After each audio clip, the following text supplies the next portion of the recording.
এই লাইফটা আমি আজকে ঘরে বসে পড়েছিলাম, তো আমার যেটা ইউনিক করেছে, তো আমি যে চলো কেটে পড়েছে, তো আমি আমার খাতা পেন্সিল নিয়ে বসেছিলাম। তো প্রথমে আমি একটা গোলা বানিয়ে নিয়েছি, আমাদের ডট মেজার করে লাইন দিয়ে রেখেছি। তো আমি ছোটবেলার মতো আমি পাহাড় শুধু আঁকা যাক, তো আমার কোনো মাথায় কিছু আসলে আমি কী বানাবো, তো আমি বসে পড়েছি যখন নিজে একটা বানিয়ে ছাড়বো, চলো করা যাক। তো আমি এখানে পাহাড় সূর্য তো ডট ডট করে পুজো একটা আমি আমার মধ্যে কমপ্লিট করে দিচ্ছি। আমি যদি না রেজাল্ট কি আসবে, ভালো আসবে বা খারাপ আসবে। তো আমি গোলার আরেকটা সাইড নিয়ে নিয়েছি, আমি অনেকটা গোলা গোলা বানিয়ে নিয়েছি, ছোটো ছোটো কাটিয়ে ছোটো বড় অনেক রকম গোলা বানিয়ে নিয়েছি। তো গোলার মধ্যে আমি ডিজাইন করা শুরু করে দিয়েছি, আর গোলাগুলোকে বলতে শুরু করে দিয়েছি। আমিও বুঝতে পারছি এটা কী বানাচ্ছে, একটা বানাই ঘরে বসে বোর হওয়া হচ্ছে, এটা করা যাক। জানি খারাপ হতে পারে, ভালো হতে পারে, সেগুলো কমেন্টে জানি। তো আমি সবটা গোলা ভর্তি করে দিচ্ছি আস্তে আস্তে। তো গোলা ভর্তি করার পর আমি পুরো গোলটাকে যে হাফ গোলটা ছিল আমি এরকম পুরো ব্যাক করে দিচ্ছি, পেন্সিল কেচ করে দিচ্ছি।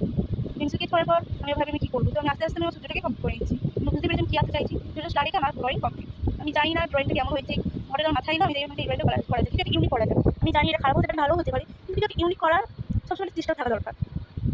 তো আমি আজ কোনো মিউজিক দিয়ে আমি আমার ভয়েস ওভার দিচ্ছি, যাতে আমি বলতে পারি আমি কোনো স্পেশালিস্ট নই, কিন্তু বাট আমার একটা ইচ্ছা হয় মাঝে মাঝে, যখন সময় টাইম পাস হয় না তখন। তো ভালো